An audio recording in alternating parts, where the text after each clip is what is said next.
할렐루야. 주님의 이름으로 환영합니다. 우리 다 같이 마음과 뜻과 정성을 다해서 거룩하신 하나님께 예배드리겠습니다. 기도하겠습니다.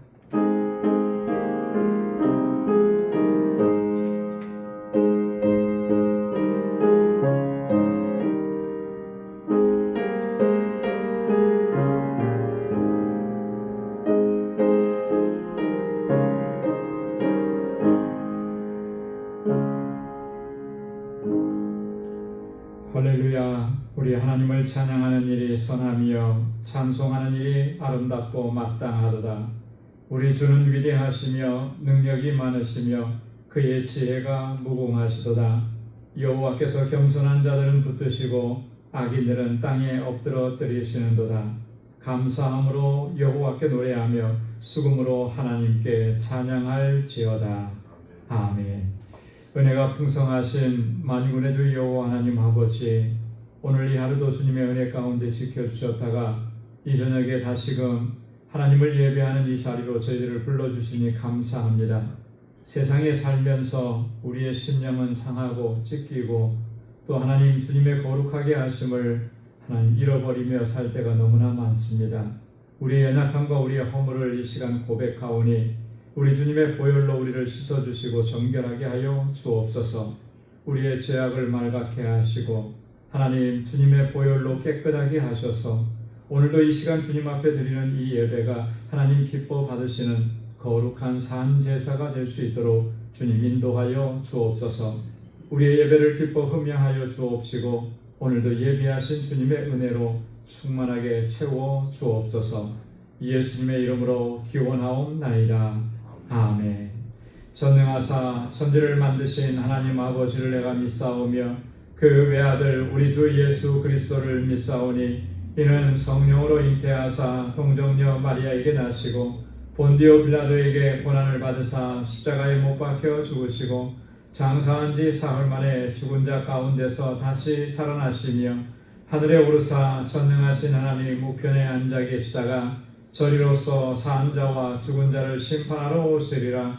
성령을 믿사오며 거룩한 공예와 성도가 서로 교통하는 것과 죄를 사하여 주시는 것과 몸이 다시 사는 것과 영원히 사는 것을 믿사옵나이다. 아멘. 찬양으로 하나님께 영광 돌리겠습니다. 내 평생 사는 동안 주 찬양하리.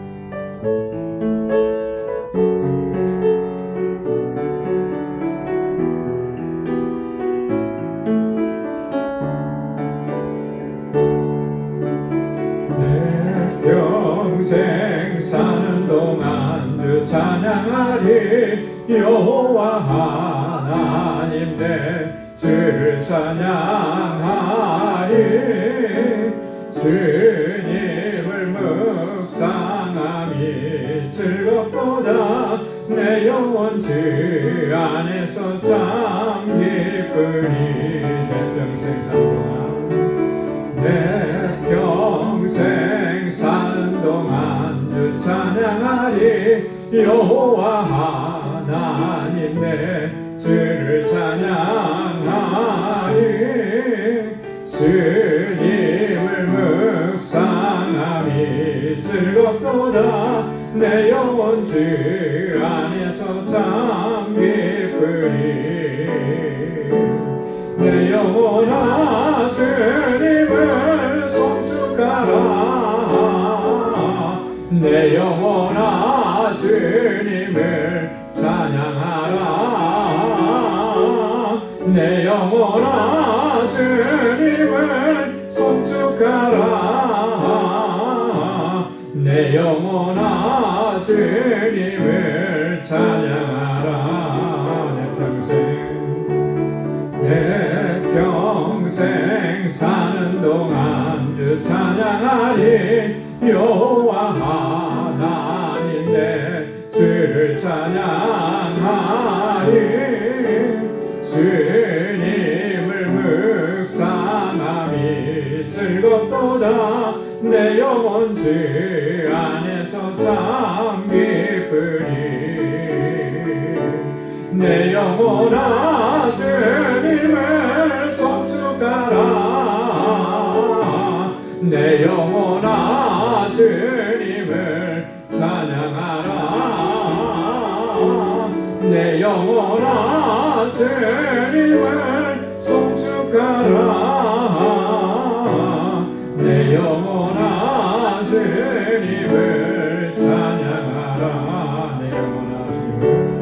내 영혼아 주님을 찬양하라. 내 영혼아 주님을 찬양하라. 아멘. 우리 마음을 다하고 뜻을 다해서 늘 하나님을 찬양하며 살아가기 바랍니다. 은혜가 풍성한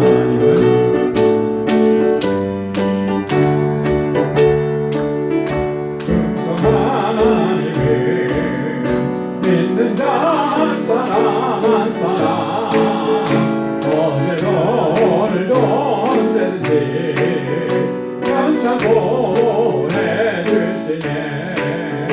주여 성령의 행사들을 오늘도 내려주소서.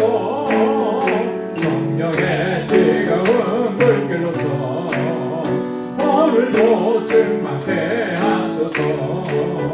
정욕과 죄악에 물든 마음을 성령의 물길로 태우사 정결케 하소서. 태우소서. 깨끗게 하여 주옵소서. 주여 성령의 은사들을 오늘도 내려주소서. 성령의 뜨거운 물길로서 오늘도 충만케 하소서. 일생의 제물로 돌아가신 어린 양 우리 주 예수여 구속의 은혜를 내리시사 오늘도 구원해 주소서. 주여 성령의 은사들을 오늘도 내려주소서. 성령의 뜨거운 물길로서 오늘도 충만케 하소서. 주님의 기쁘신 은혜만을 세상에 널리 전하리라니. 영혼의 능력과 권세로서 오늘도 입혀주옵소서. 주여 성령의 은사들을 오늘도 내려주소서. 성령의 뜨거운 물길로서 오늘도 충만케 하소서.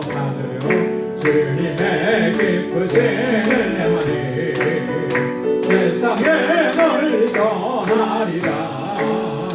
하늘의 능력과 권세로서 오늘도 입혀주옵소서.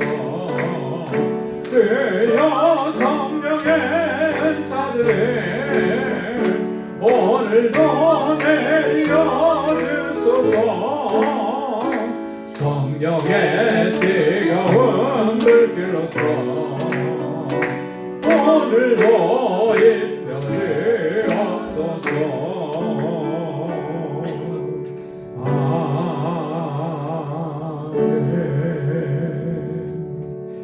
아멘. 내 평생에 가는 길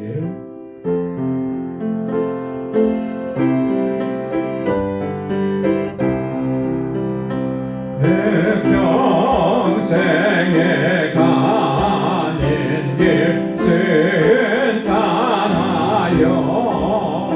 늘 잔잔한 강 같은지 끙끙 바람을 섞고 어렵든지 나의 영혼은 늘 변하라. 내 영혼 평안해. 내 영혼 평안해. 저 마귀는 우리를 삼키려고 이끌리고 달려와도 주 예수는 우리의 대장되니 끝내 싸워서 이기겠네. 내 영혼 평안해. 내 영혼 평안해. 내 지은 죄 주홍빛 같더라도 주 예수께 따르면 그 십자가 비로소 다시 세상 있는 뭐라도 정하겠네. 내 영혼 평안해.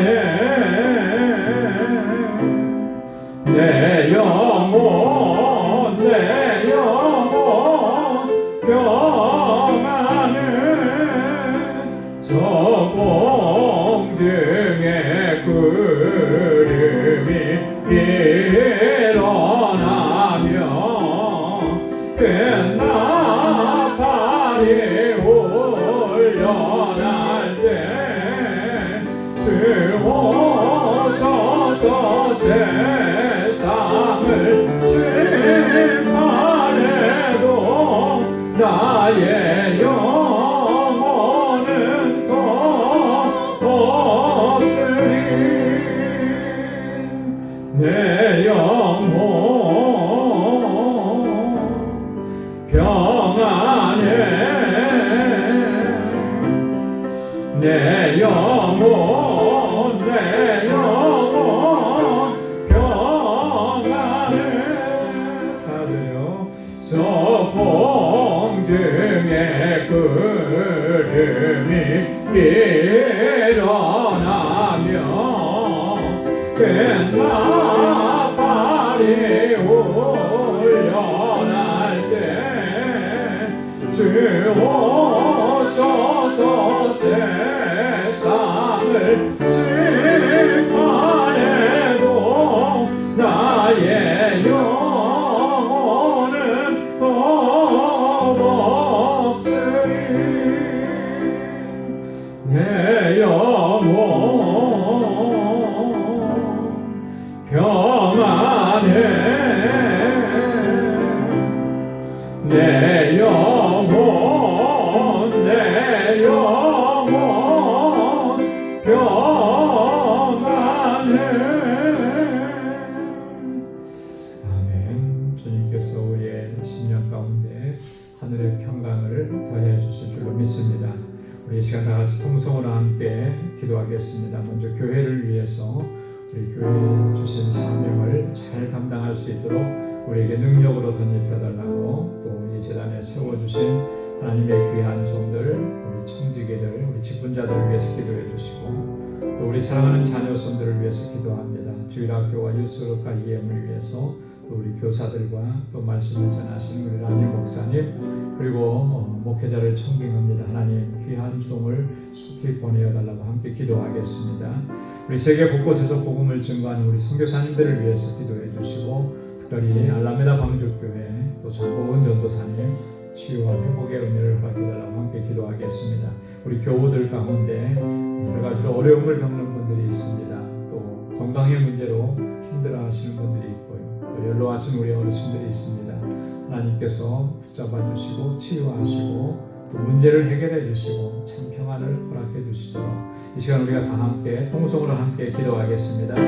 거룩하신 아버지 하나님 감사합니다. 하나님이 오늘 하루 주님의 은혜 가운데 저희를 지켜주시고 하나님 이 저녁에 경배하고 찬양하고 예배하는 자리로 불러주심을 감사합니다. 하나님 구원의 기쁨과 감격 속에서 나를 구원하신 그 하나님 마음을 다하고 힘을 다하여서 뜻을 다하여서 예배하고 찬양하고 경배하고 하나님을 찬양하는 저희들 되게 하여 주시옵소서. 하나님 아버지 하나님 우리의 연약함과 허물을 아시는 주님, 우리의 허물과 죄악을 주 앞에 고백하여 싸우니 주님 불쌍히 여겨주시고 주의 손으로 만져주시고 치유하여 주시고 하나님 우리의 죄와 허물을 사하여 주셔서 다시 거룩하게 하여 주옵소서.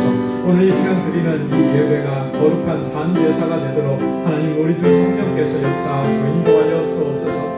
우리 광주교회를 하나님 이곳에 세우시고 지난 26년 아버지 하나님 한결같은 은혜 베푸시고 인도해 주심을 감사합니다. 하나님 믿음의 공동체로 사랑의 공동체로 소망의 공동체로 든든하게 서서 하나님 우리에게 주신 사명을 잘 감당하게 하시고 무엇보다도 하나님 구원의 방주가 되어서 영원 구원의 사명을 잘 감당하는 우리 모든 권속들이 되게 하여 주시옵소서.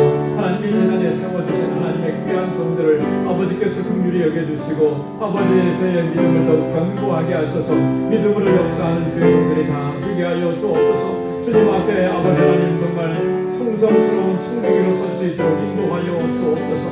아버지 하나님을 섬기는 그 귀한 마음과 수고와 헌신을 받아주시고 아버지 겸손하게 우리의 권속들을 섬기며 이 세상을 섬겨가는 주의 종들이 되게 하여 주시옵소서. 하나님 우리 사랑하는 자녀손들과 이곳에서 자라나는 우리 어린 심령들 학생들 청년들 장민들 붙잡아 주옵소서. 아버지 하나님 이 세대를 이끌어가는 하나님 귀한 일꾼들이 이곳에서 많이 나올 수 있도록 도와주시고 아버지 하나님 특별히 우리 유스루과 이엠을 기억하시사 긍휼히 여겨 주옵소서. 하나님 아버지 하나님 사랑하는 주의 종을 속히 보내어 주셔서 저들을 말씀으로 양육할 수 있도록 인도해 주옵소서. 주구학원에서는 우리 모든 교사들 또 아버지 하나님 말씀의 사역을 감당하고 있는 우리 라니 목사님 아버지 언제나 은혜를 베풀어 주시고 능력으로 함께하여 주시옵소서. 하나님 세계 곳곳에서 복음을 증거하는 우리 선교사님들 아버지 하나님 언제나 눈동자와 같이 지켜주시고 하늘의 권세와 능력으로 덧입혀 주셔서 하나님 저들이 복음을 전할 때마다 하나님 그 땅이 생명의 땅으로 변화되는 놀라운 역사가 있게 하여 주시옵소서. 우리 알라메다 방주교회 하나님 주님 세우셔서 그곳에 구원의 방주가 되게 하셨습니다. 하나님 견고하게 붙들어 주시고 성령으로 충만하게 하옵소서. 주의 권속들이 모일 때마다 성령의 역사하심을 체험할 수 있게 하옵시고 아버지 하나님 그 지역의 영혼을 구원하는 이 귀한 사명을 잘 감당하는 우리 아버지 하나님 알라메다 방주교회 믿음의 공동체가 되도록 도와주시옵소서. 우리 상고원 전도사님 하나님 긍휼히 여겨주시고 불쌍히 여겨주옵소서. 아버지 하나님 치유하시는 손길로 저를 만져주시기를 원합니다. 성령의 불로 저를 치유하여 주시옵소서. 아버지 하나님 이 권고한 때에 하나님 주님 앞에 부르짖고 간구하는 주의 딸의 아버지 하나님 그 부르짖음에 응답하여 주시사 하나님 온전하게 강건하게 회복하셔서 아버지의 귀한 사명을 잘 감당할 수 있도록 은혜를 베풀어 주시옵소서. 우리 방주의 권속들의 삶을 항상 지켜주시기 원합니다. 저들의 삶이 항상 우리 주님과 동행하는 삶이 되게 하시고 거룩한 하나님의 백성으로 살아가도록 인도하여 주옵소서. 저희의 삶의 자리에서 예수 그리스도의 향기를 바라는 아버지 하나님 저들이 되게 하여 주시옵고 어느 곳에서나 하나님 구원의 복된 소식을 전하는 하나님의 귀한 일꾼들이 다 되게 하여 주시옵소서. 언제나 믿음으로 살아갈 수 있도록 도와주시고 아버지 하나님 주님께서 한결같은 은혜로 저들을 붙잡아 주셔서 믿음의 여정을 끝까지 잘 달려갈 수 있게 하시고 좌로나 우로나 치우치지 않게 하시고 온 마음을 다하여서 하나님을 경외하게 하여 주옵소서. 우리 사랑하는 성도들의 가정을 주님께서 평안한 가운데 지켜주시고 아버지 그 가정에 하나님 주님께서 놀라우신 은혜와 복으로 함께 하시고 무엇보다도 하나님 정말 주님 구원받아야 될 그 영혼들이 주님 앞에 나오게 되는 놀라우신 구원의 역사를 허락하여 주시옵소서. 육신의 연약함이 있습니다. 주님 만져주시고 치료하여 주시고 온전한 회복을 허락하여 주옵소서.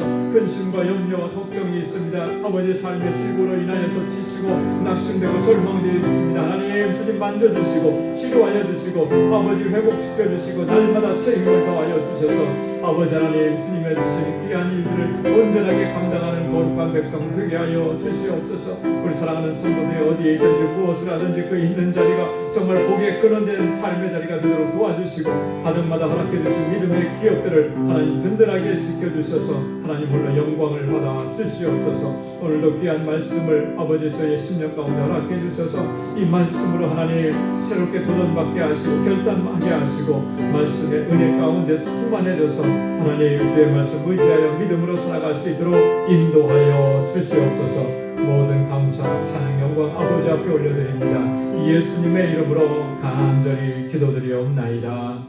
아멘. 아멘. 할렐루야.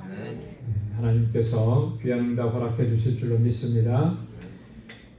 오늘 함께 묵상할 하나님 말씀 데살로니가전서 1장 1절로 4절 말씀 함께 보도록 하겠습니다.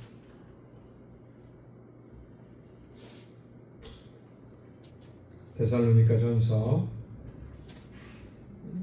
1장 1절로 4절 한 절씩 기도하겠습니다.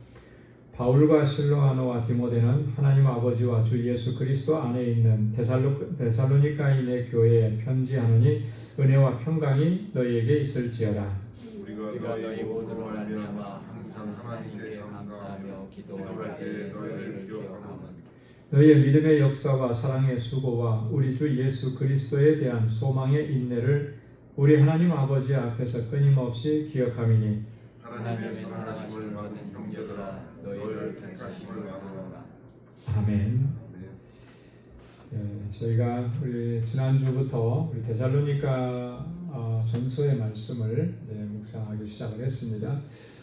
지난주에는 전체적으로 서론적인 부분들을 좀 말씀을 함께 나눴고요. 그리고 1절 말씀을 우리가 함께 나눴습니다. 이 편지를 보내는 사람은 바울이고요. 또 바울이 그 동역자의 이름 두 사람을 이름을 함께 넣어서 이 편지를 보냈죠. 실로아노와 디모데.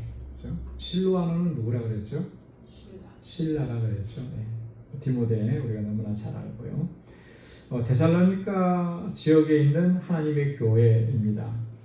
그 교회에 바울이 항상 편지를 보낼 때마다 동일한 인사를 하죠. 은혜와 평강이 너에게 있을지어다. 하나님께서 주시는 은혜, 그 은혜의 핵심은 구속의 은혜인 것이죠. 우리 죄로 말미암아 멸망받을 수밖에 없었던 우리를 구원하셔서 하나님의 자녀가 되게 하신 그 구속의 은혜, 또 그 은혜 안에서 누리는 삶이 평강인 거예요. 그래서 구속의 은혜를 입은 사람만이 참 평강을, 참 샬롬을 누릴 수가 있는 거죠. 구속의 은혜가 없으면 참 평안을 누릴 수가 없는 것입니다. 세상에 전쟁이 없다고 평안한 거 아니고요. 그죠? 경제적으로 내가 아무 걱정, 근심, 염려가 없다 그래서 그 인생이 평안한 인생은 아니라는 것이죠. 하나님이 없는 인생, 구원의 은혜를 입지 못한 그런 인생은 평강을 모르는 것입니다. 왜냐하면 이 평강은, 진짜 평강은 구원의 은혜를 입은 그 사람들에게만 주어지는 것이기 때문에, 그래서 바울이 데살로니가 교회 성도들에게 그렇게 인사하는 거예요. 은혜와 평강이 너에게 있을지어다. 자, 오늘은 2절부터 4절까지 말씀을 함께 묵상하겠습니다. 3절밖에 안 되는 짧은 내용입니다. 하지만 굉장히 중요한 내용을 담고 있습니다. 바울이 이 편지를 보내면서 은혜와 평강이 있을지어다 이렇게 그 축복의 그 안부의 인사말을 전하고 나서 곧바로 이제 하는 게 뭐냐면, 데살로니가 교회 성도들로 인해서 내가 하나님 앞에 감사한다라고 하는 감사의 내용을 먼저 기록을 합니다. 그 바울의 편지들을 이렇게 쭉 보면 항상 그래요. 그거 보면 거의 패턴이 비슷해요. 물론 예외도 있지만 이렇게 은혜와 평강을 기원하고 그 다음에는 감사를 먼저 얘기합니다. 여러분들로 인해서 내가 하나님께 감사합니다. 이런 내용을 먼저 이야기를 해요. 그리고 나서 이제 그 뒤에 본론적인 이야기들을 쭉 이제 이끌어 나가죠. 자, 그래서 오늘 보면 2절에도 보면 우리가 너희 모두로 말미암아 항상 하나님께 감사하며 기도할 때에 너희를 기억하며 그랬습니다. 데살로니가 교회 성도들 모두를 인해서 내가 항상 하나님께 감사한다. 항상 감사한다. 조금 전에도 말씀드렸지만 바울이 그의 서신서에서 대부분은 이렇게 감사로 시작을 한다고 했잖아요. 그죠?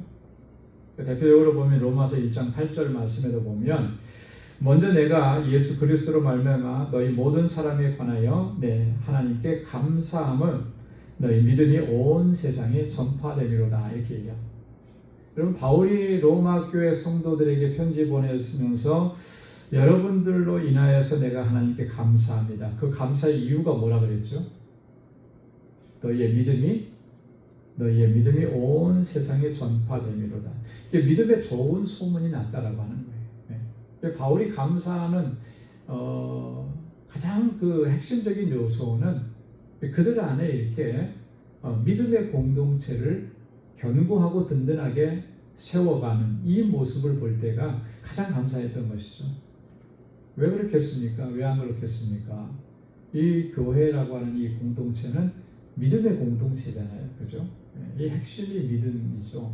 같은 믿음으로 우리가 형제와 자매와 가족이 되어서 한 가족을 이뤘기 때문에 그 믿음이 중심인 거예요. 핵심인 거예요. 믿음 안에서 서로가 하나가 된 것이죠. 믿음 안에서 서로가 하나가 되어서 견고하게 주님 주신 사명을 감당하는 이 모습이 가장 아름다운 것이죠. 바울은 그런 모습을 보니까 너무나 감사하다라고 하는 거예요. 빌립보서 1장 3절에도 보면 내가 너희를 생각할 때마다 나의 하나님께 감사하며, 빌립보 교회 성도들을 생각할 때마다도 바울은 감사한 게 가장 먼저 떠오른 거죠. 여기도 역시 무엇 때문에 감사했을까요? 믿음의 공동체로 든든하게 서가고 있는 이 모습을 보니까 감사한 거예요. 자, 그런데 우리 바울 서신서를 보면 유일하게 바울이 그 감사로 시작하지 않는 편지가 하나 있습니다. 어떤 편지가 그럴까요? 갈라디아서. 갈라디아서는 감사가 나오지 않아요. 오히려 첫 시작하자마자 그들을 질책하고 책망하는 그런 내용이 먼저 나옵니다. 왜 그럴까요? 우리가 지난번에 갈라디아서도 했죠? 왜 질책하고 왜 책망을 했을까요? 왜 감사가 나오지 않았을까요? 우리가 기억할 수 있는데요. 이건 굉장히 그 심각한 문제였거든요. 너무너무 심각한 문제예요. 이 갈라디아 교회가 복음을 따르지 않는 거예요. 바울이 전해준 복음을 따르지 않는 거예요. 복음의 진리를 따르지 않는 거죠. 그런 모습을 보니까 바울이 이 안에서 거룩한 분노가 일어나는 거예요. 그들을 책망하지 않을 수가 없었던 거죠. 자, 그래서 갈라디아서 1장 6절에 보면 기록해드렸죠, 제가. 거기에 보면 이렇게 기록합니다. 그리스도의 은혜로 너희를 부르신 이를 이유같이 속히 떠나 다른 복음을 따르는 것을 내가 이상히 여기노라. 그리스도의 은혜로 너희를 부르셨는데 그 부르신 이를 이같이 너희가 속히 떠나고 다른 복음을 쫓아간다. 여기서 말하는 다른 복음이라고 하는 것은 뭘 가리키는 거냐면 이런 거예요. 여러분, 우리는 복음의 핵심은 뭐죠? 복음의 핵심은 예수 그리스도로 말미암아 우리가 구원을 얻었고 은혜로 구원을 받았다는 거잖아요. 은혜로 구원받았다라고 하는 것은 내 공로가 그 자리에 들어갈 수가 없어요. 사람의 공로가 들어갈 수가 없는 거예요. 사람의 공로를 조금이라도 주장한다면 그건 은혜로가 안 되는 거예요. 근데 우리는 구원받은 것은 전적인 은혜잖아요. 그렇죠? 그런데 다른 복음이라고 하는 것은 그 복음으로 말미암아 구원 얻는 거 맞다. 그러나 그것만 가지고는 안 된다. 율법도 행해야 되고 그 행함에 의의가 있어야 구원받는 것이다. 이렇게 주장하는 유대 율법주의자들이 있었다라고 하는 거죠. 근데 거기에 이끌려갖고 갈라디아 교회 성도들이 바울이 전해준 복음에서 떠나가지고 그걸 쫓아가는 모습을 본 거죠. 그러니까 바울이 정말로 화가 났던 거예요. 어느 정도로 화가 났느냐면 갈라디아서 1장 8절에 보면 다른 복음을 전하면 어떻게 된다고요? 저주를 받을지어다 그랬거든요. 전하는 사람만 저주를 받겠습니까? 그걸 따라가는 사람도 마찬가지겠죠. 이렇게까지 이야기한 거예요. 그러나 대부분의 편지에서는 바울이 감사를 먼저 이야기합니다. 바울이 감사를 먼저 표현하는 이 모습을 보면서 우리 성도의 삶 속에서 가장 중요한 요소 중에 하나가 뭐냐라고 했을 때 그거는 감사하는 거예요. 감사하면서 사는 거죠. 여러분, 우리가 감사하면서 산다라고 했을 때 그 감사의 고백이 지니고 있는 이 내면적인 의미는 뭐냐면 그가 하나님의 은혜를 분명하게 깨닫고 인식하고 있다라고 하는 거예요. 그렇죠? 감사하는 거, 뭐 때문에 감사합니까? 하나님의 은혜를 기억하니까 감사하는 거예요. 그죠? 은혜 때문에 감사하는 거 아니겠습니까?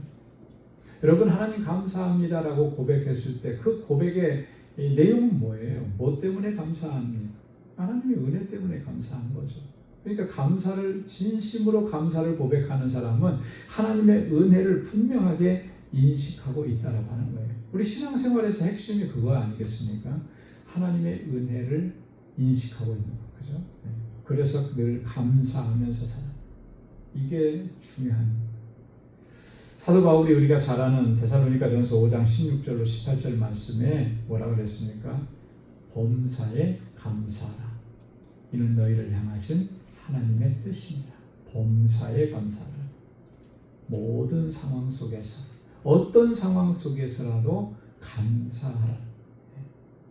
바울과 실라가 빌립보에서 복음을 전하다가 옥에 갇혀서, 빌립보 감옥에 갇혀서 매를 맞고 핍박을 받고 그 어두침침한 그곳에 갇혀 있으면서도 하나님을 찬미했다고 했잖아요.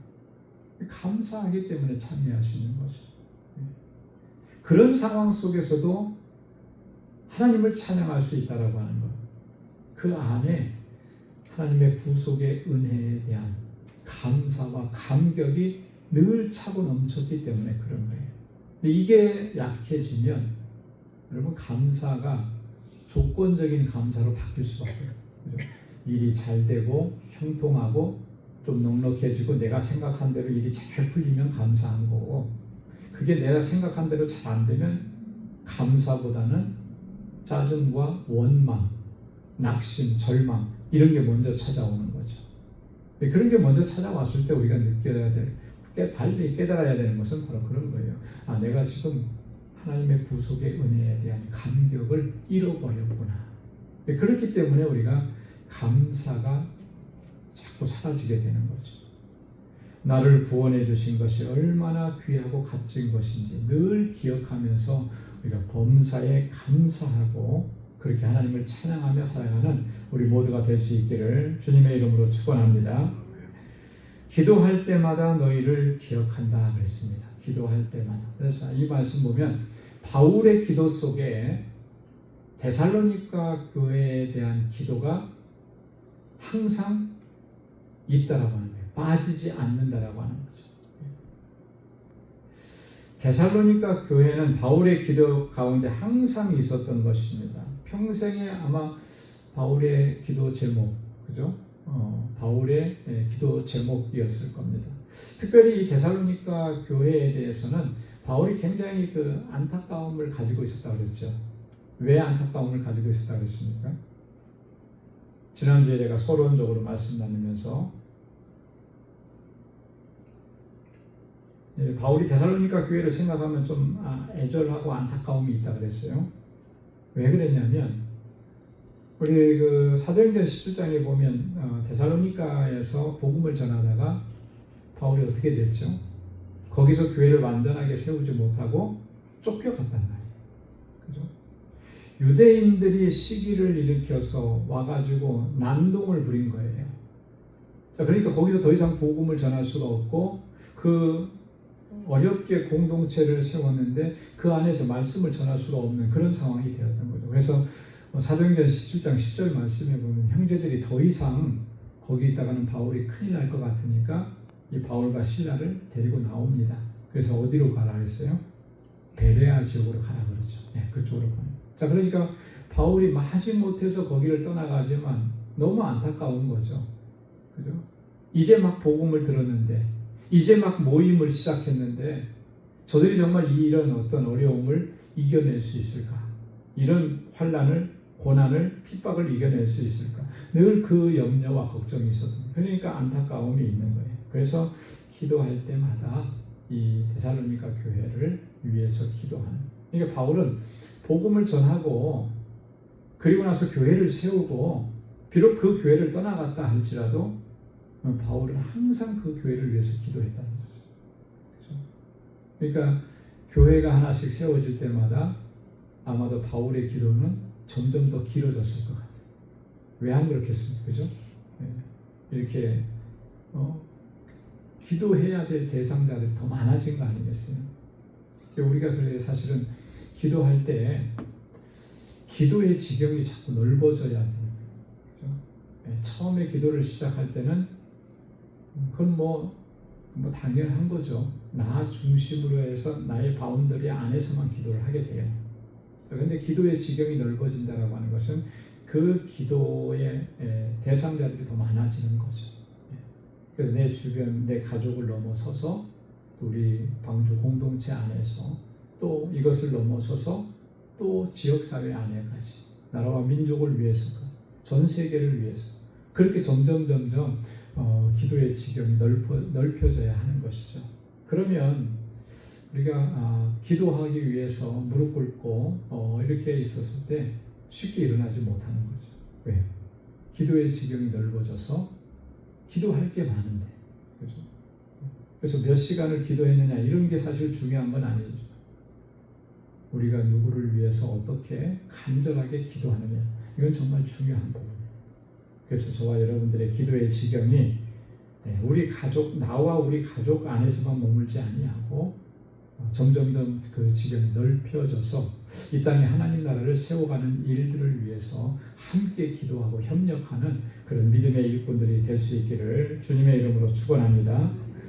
자, 그 다음에 3절 말씀에 보면 바울이 감사하는 이유에 대해서 좀 구체적으로 설명을 해놨습니다.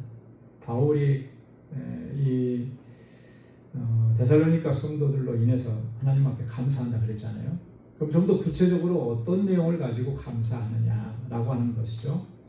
자, 3절 말씀을 우리 한번 한 목소리로 같이 읽어보겠습니다. 다 같이요. 너희의 믿음의 역사와 사랑의 수고와 우리 주 예수 그리스도에 대한 소망의 인내를 우리 하나님 아버지 앞에서 끊임없이 기억하매니. 여기 보면은 믿음의 역사와 사랑의 수고, 우리 주 예수 그리스도에 대한 소망의 인내, 이 데살로니가 교회 성도들이 가지고 있었던 이 세 가지 덕목, 이것을 생각하면서 항상 기억하면서 하나님 앞에 감사하고 있다라고 했어요. 첫 번째는 믿음의 역사라고 그랬어요. 그래서 믿음의 역사. 여러분, 이 믿음의 역사라고 하는 게 어떤 의미를 갖는 것일까요? 믿음의 역사. 믿음으로 큰 일을 이루는 것. 믿음의 역사. 이 믿음의 역사라고 하는 것은요, 공동 번역에 보면 이렇게 설명을 했습니다. 믿음의 활동, 믿음의 활동. 그 다음에 그 영어 성경 KJV에 보면 work of faith, 믿음으로 믿음의 일, 그죠? 믿음으로 일하는 것, 이걸 얘기하는 거예요. 믿음의 역사. 이 짧은 시간 안에 데살로니가 교회 성도들이 믿음으로 봉사하고 믿음으로 일하고 믿음으로 섬기고 그런 모습을 지금 지니고 있었다라고 하는 거예요. 그것 때문에 감사하다라고 하는 것이죠. 믿음으로 일하는 거예요. 믿음으로.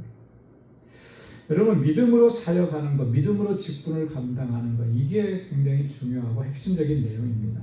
우리가 직분을 받아서 감당을 하는데요. 여러분, 그 직분을 어떻게 우리가 감당하고 있습니까? 그건 믿음으로 감당을 해야 되는 거예요. 우리의 어떤 신앙의 경륜이나 경험으로 감당하는 게 아니라는 거죠. 우리가 보통 이제 직분자들을 세울 때에는 그런 걸 많이 이제 그 조건으로 보잖아요. 우리 교회 나와서 신앙생활한 지 얼마나 됐고, 그죠? 이런 것들이 이제 객관적 기준으로 이렇게 정해요. 물론 주관적으로 뭐든지 할 수는 없기 때문에 객관적으로 이렇게 우리 제도적으로 이렇게 만들어 놨습니다.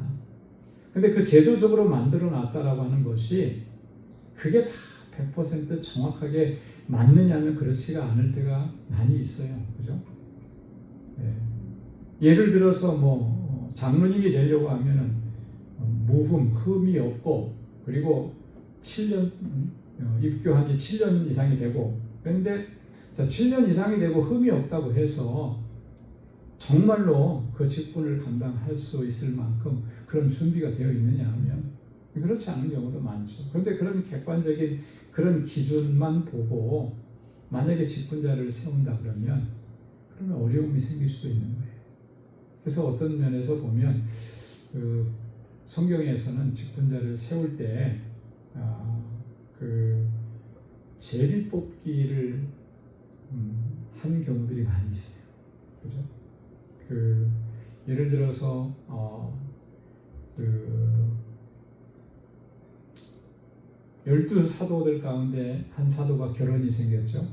그랬을 때도 두 사람을 청구해서 그 안에서 선택을 할 때도 그런 방식을 뽑아요. 그래서 어떤 교단에서는 거의 무기명으로 제비뽑기를 하는 그런 경우들도 있더라고요. 그런데 정말로 그 직분자를 세우는 그 일에 다 같이 합심해서 같은 마음으로 기도하면서 성령의 도우심을 구하면서 그렇게 했다면 그것도 제가 볼 때는 좋은 방법 중에 하나일 것 같아요. 오히려. 왜냐하면 이렇게 직분자를 세우고 하는 일에 있어서 인간적인 요소들이 참 많이 들어가는 경우들이 생기기 때문에 그런 거예요. 그러니까 하나님께서 정말 세우신다라고 하면은 그 세우시는 그 하나님의 사람 같은 마음을 주실 거란 말이죠. 갈라지는 마음을 주시지 않을 거예요. 그래서 제비뽑기가 필요한 경우들이 있어요. 예를 들어서 또 구약시대의 이스라엘에 초대 왕을 세울 때 사울이 선정이 될 때도 각 지파별로 이렇게 해서 제비를 뽑아가지고 마지막에 기스의 아들 사울이 뽑히게 되잖아요. 사실 제비 뽑기라 그러면 우리가 그게 뭐 그러나 구약에서의 제비 뽑기는 철저하게 하나님의 뜻을 구하면서 그렇게 선택하고 하나님께서 선택해 주신 사람을 세운 거거든요. 어쨌든 우리가 이 하나님의 사람을 세울 때 있어서 가장 중요한 핵심은 그 사람이 정말 믿음으로 일하는 사람인가 라고 하는 걸 보는 거거든요. 그래서 우리가 주님의 사명을 감당할 때 믿음으로 감당하는 것이 너무나 중요합니다.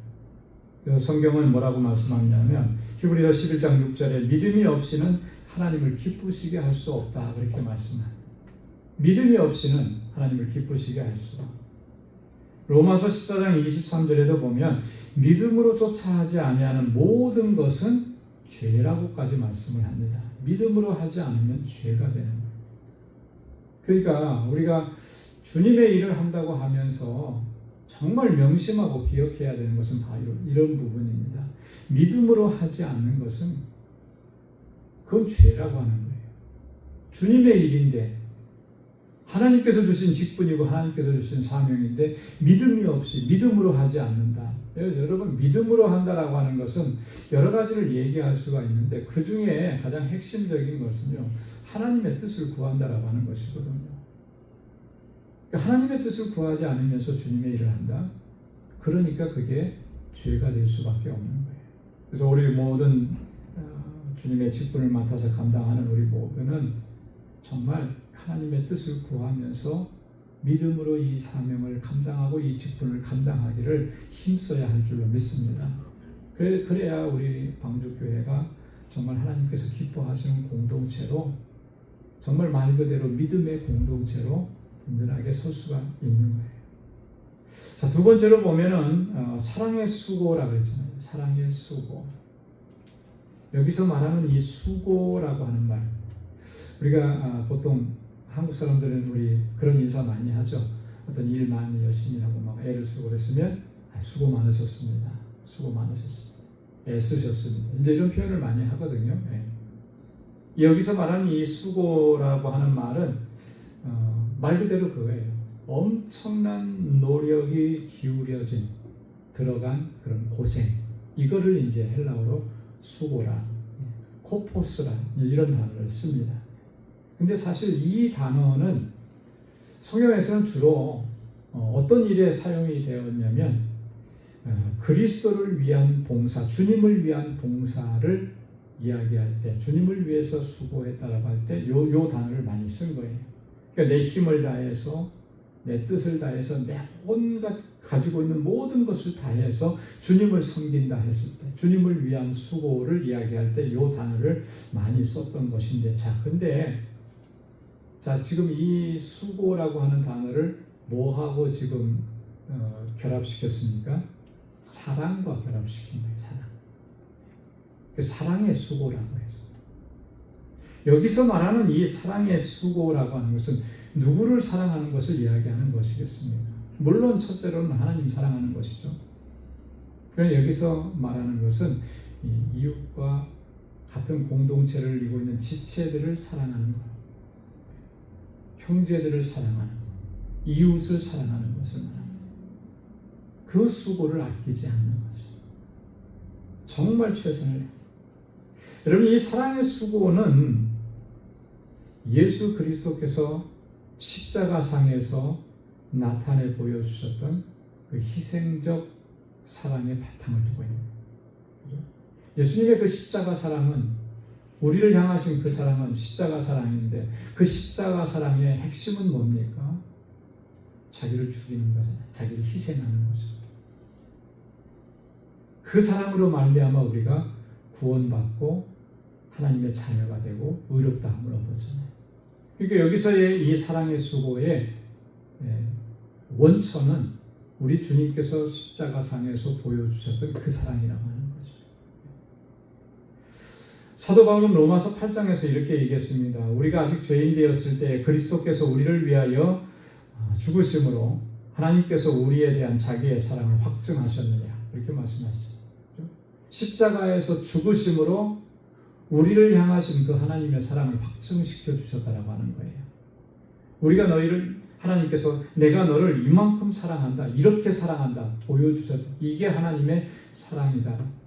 근데 그 사랑의 핵심은 뭐였습니까? 그 사랑의 본질은 뭐였습니까? 희생이잖아요. 죽음이죠. 헌신이잖아요. 그렇기 때문에 희생과 헌신이 없는 것은 진정한 사랑이라고 이렇게 얘기할 수가 없습니다. 희생과 헌신이 들어가기 때문에 그 사랑의 수고가 되는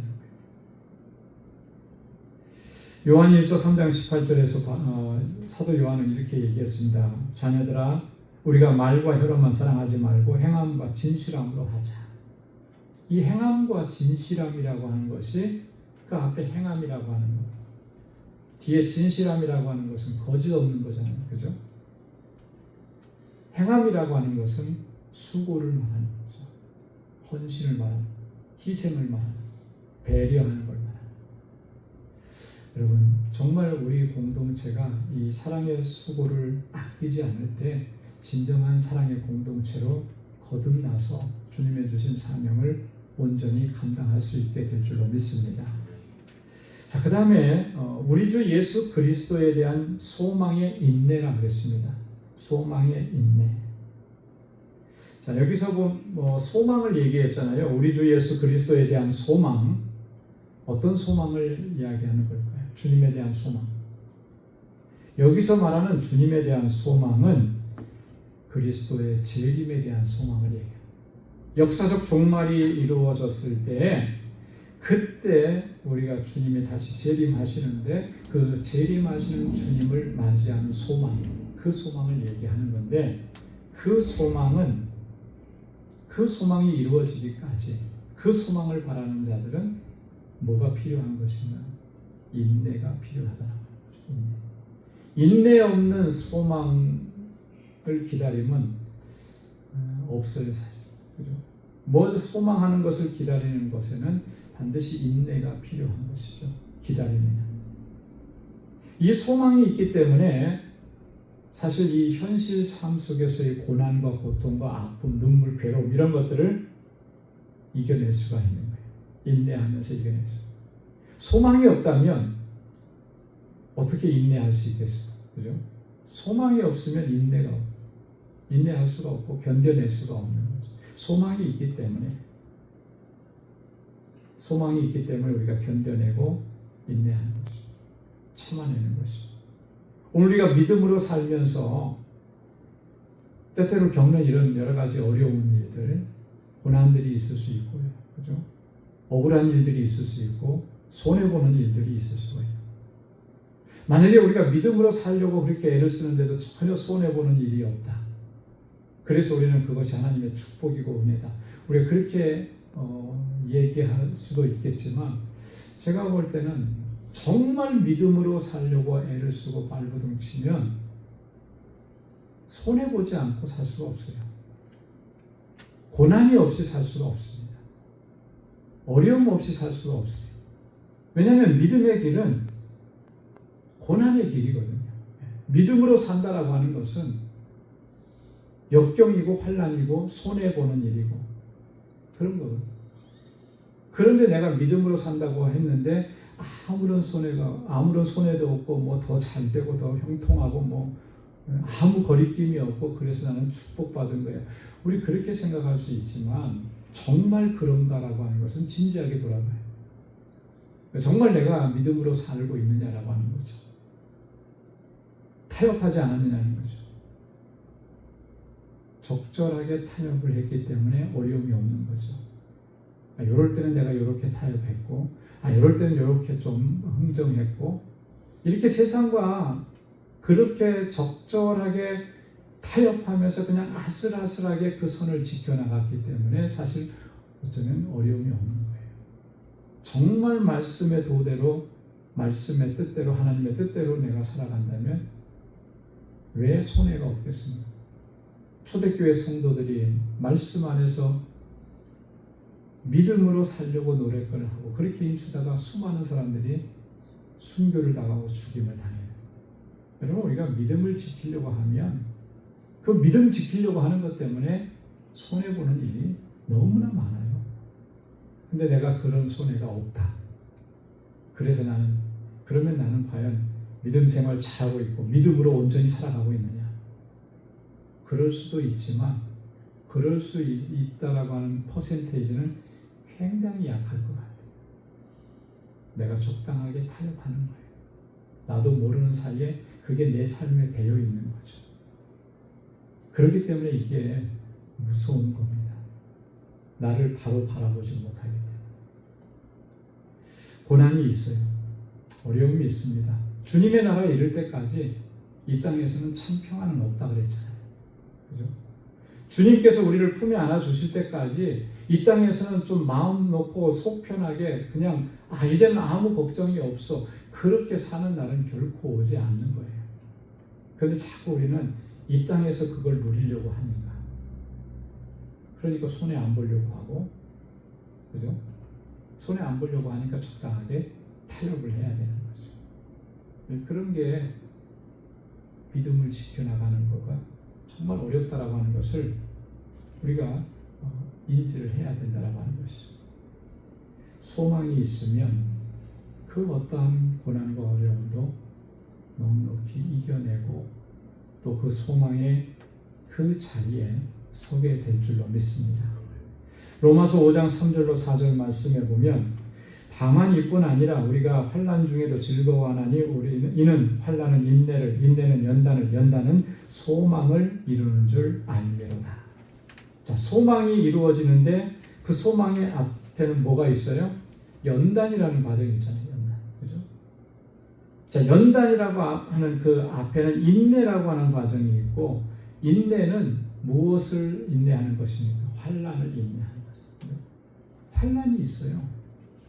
근데 그걸 인내하게 하고, 인내함으로 인해서 내가 연단을 받고, 그리고 마침내 뭐가 이루어지는 거예요?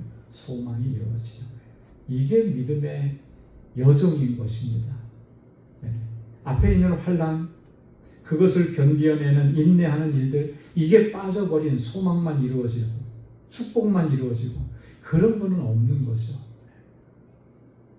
예수 믿으면 복 받는다 그러니까, 그죠? 교회 나오면 축복받고 교회 나오면 잘 되고 자꾸 이것만 얘기하니까 금방 교회 다니다가도 금방 시험 들고 교회를 떠나고 이런 일들이 자꾸 벌어지는 건 그런 거예요.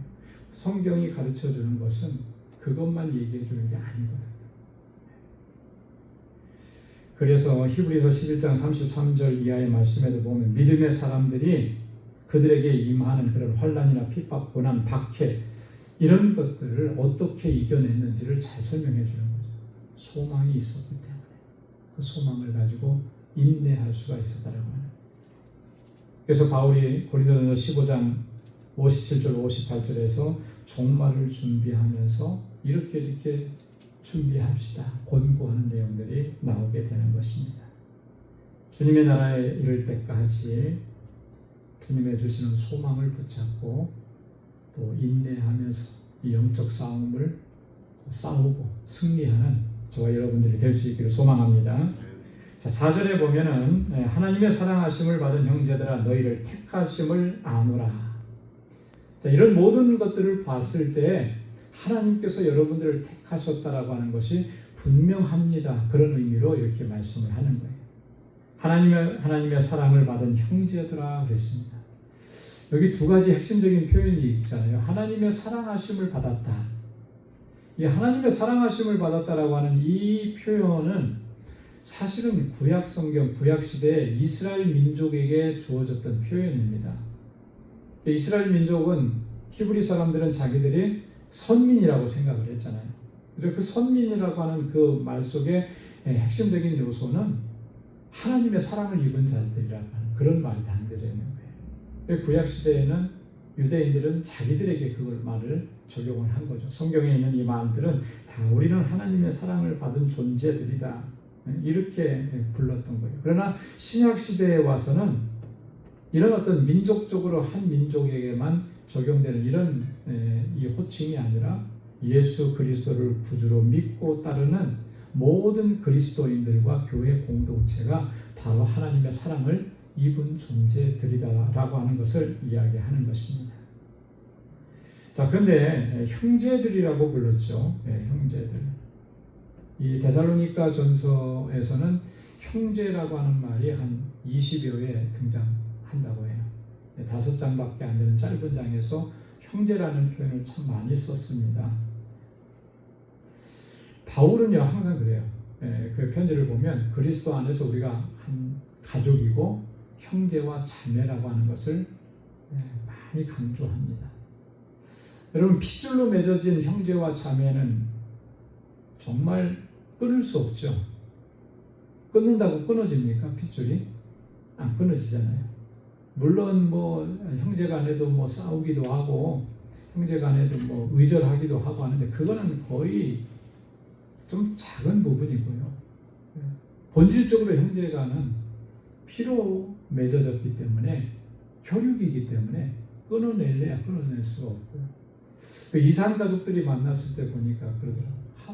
아기 때 헤어졌으니까 얼굴을 본 적도 없잖아요. 그런데 유전자 검사하고 뭐 검사해서 딱 둘이 형제고 자매고 뭐 이렇다고 딱 하면은 얼마나 감격스러워하는지 한 번도 본 적도 없는데 그죠? 그런 게 사실은 어떻게 보면 혈육인 건데 우리가 그리스도 안에서 형제와 자매가 되었다라고 하는 것은 그거보다 더하면 더하지 덜하진 않는 거예요. 그죠? 어떤 분이 그러더라고요. 피가 무슨 형입니까? 나는 A형입니다. B형입니다. 그랬더니 이분은 저는 J형입니다. J형이라는 게 뭐겠어요? 지저스, 예수의 피다. J형이라고 그렇게 얘기하더라고요. 그렇죠. 예수의 피로 우리가 하나가 되었잖아요. 그죠? 그래서 우리는 다 형제고 자매고. 사실 어떤 면에서 보면 우리 한국교회는 조금 굉장히 딱딱한 면이 있어요. 왜냐하면 직분을 부르잖아요. 직분을 부르요. 목사님, 장로님, 권사님. 이제는 그게 익숙해져가지고 그렇게 안 부르면 이상하잖아요. 근데 미국 교회나 특히 스페니시 교회나 이런 데 중남미 가면은 다 형제 자매로 부르죠. 에르마노, 에르마나 그렇게 부르잖아요. 그게 더 친근감이 있더라고요. 그리스도 안에서 우리는 형제고 자매라고 하는 그걸 더 기억하게 하는 거죠. 우리가 공동체 안에서 이 사실을 항상 기억해야 할 줄로 믿습니다. 너희를 택하심을 아노라. 너희는 하나님의 택하심을 받은 자들이다 라고 하는 거예요. 여러분 하나님의 택하심이라고 하는 것은 하나님의 예정 가운데 있는 거죠. 택하심이라고 하는 예정 속에 있는 거예요. 자, 그러니까 이게 얼마나 복되고 얼마나 귀한 것이에요. 여러분, 하나님의 예정하심은 성경에 바울이 증거하는 그 하나님의 예정에 대한 중요한 네 가지 특징을 얘기했습니다. 하나님의 택하심은 언제 일어났다고 이야기합니까? 바울은 창세전이라고 해요. 창세전. 이 세상의 역사가 있기 전에 하나님의 택정하심이 있다. 하나님의 예정하심이 있다. 이게 특징이에요. 하나님의 택하심은 하나님의 절대 주권이라고 하는 거예요. 하나님의 절대 주권. 하나님께서 주권적으로 역사하신 것이지 사람의 어떤 행위를 보고 인간의 어떤 의지를 보고 그러니까 너가 보니까 좀 이제 마음에 들어 그러니까 너 택하고 이런 게 아니라는 거예요. 그렇기 때문에 하나님의 택하심은 변함이 없는 거죠. 변하지 않는 거예요. 그리고 그게 은혜인 거예요. 나의 공로나 나의 의지나 나의 노력 이런 것에 의해서 택하진 것이 아니라 하나님의 전적인 주권적인 역사로. 그리고 하나님의 선택은 언제나 철저하게 여러분 개인적인 것입니다. 민족적인 거 아니에요. 물론 구약시대에는 이스라엘 민족을 하나님께서 택하셨습니다. 그러나 신약시대에 와서 택하심은 민족적 구원을 얘기하는 거예요. 물론 한 나라가 기독교 국가가 될 수 있어요. 그렇다고 해서 그 나라에 있는 사람들이 다 구원받느냐? 다 택함받은 사람이냐? 그런 거 아닙니다. 물론 한 가정이 기독교 가정일 수 있습니다. 그러나 그 가정이 기독교 가정이라고 해서 다 구원받는 거 아니에요. 구원은 철저하게 개인적인 거예요. 개인적인. 그죠? 하나님의 택하심은 개인적인 것입니다. 그렇기 때문에 우리가 어떤 가족 안에서 우리는 몇 대째 신앙 가족이고 그러니까 나는 구원받았고 이거는 이런 게 아니에요. 그 자랑할 만한 게 아니에요. 하나님 앞에서 우리는 항상 단독자로 서는 것입니다. 그리고 하나님의 선택에는 분명한 목적이 있다라고 하는 거예요. 그 목적은 뭐겠습니까? 하나님의 영광을 위한 거예요. 우리가 이렇게 하나님의 택하심을 입었으니까 우리는 무엇을 위해서 살아야 되는 것이고 하나님의 영광을 위해서 나를 택해 주신 그분의 뜻을 이루어가는 일을 위해서 하나님께서 나에게 이렇게 놀라우신 역사를 이루신 주님의 이름을 세상 가운데 선포하는 일을 위해서 그 일을 감당하라고 우리를 먼저 택해 주셨다고 하는 이 사실을 우리가 늘 기억하면서 나를 택해 주신 그 하나님의 은혜에 감사하면서 또 일평생토록 주님의 주신 사명을 잘 감당할 수 있는 우리 모두가 될 수 있기를 주님의 이름으로 축원합니다. 기도하겠습니다. 하나님 감사합니다. 오늘 이 저녁에도 저희들을 이렇게 하나님 예배하는 자리로 불러주시고 하나님 또 주의 귀한 말씀을 함께 묵상할 수 있도록 하나님이 귀한 시간을 허락해 주셔서 감사합니다. 사도 바울이 데살로니가 교회 성도들을 생각할 때마다 하나님 앞에 감사한 것뿐이었습니다. 그들이 정말 믿음의 역사와 사랑의 수고, 소망의 인내로 소문난 그런 믿음 생활을 하는 그런 하나님의 백성들이었기에 그 모습을 보면서 늘 감사하고 하나님을 찬양할 수밖에 없었습니다. 하나님, 저희들의 믿음이 우리가 주님을 섬기는 그 모습이 하나님이 데살로니가 교회 성도들처럼 그렇게 믿음으로 주님을 섬기고 또 주님의 주신 사명을 잘 감당할 수 있는 우리 모두가 되게 하여 주옵소서. 우리 방주의 모든 권속들을 항상 눈동자와 같이 지켜주시고 저들이 이 땅에 사는 동안에 하나님께서 뜻하신 일들을 온전히 감당해낸 하나님의 귀한 일꾼들이 다 될 수 있도록 은혜 베풀어 주옵소서. 이제는 우리 주 예수 그리스도의 무한하신 은혜와 하나님 아버지의 크고 놀라우신 사랑과 성령의 위로 교통 충만하심의 역사가 믿음의 역사, 사랑의 수고, 소망의 인내로 주님을 섬기고 하나님의 뜻을 이루어가기로 결단하는 우리 방주의 모든 믿음의 권속들 또 저들의 가정과 직장, 생업의 터전 위에 이제로부터 영원까지 함께 하시기를 간절히 축원하옵나이다. 아멘.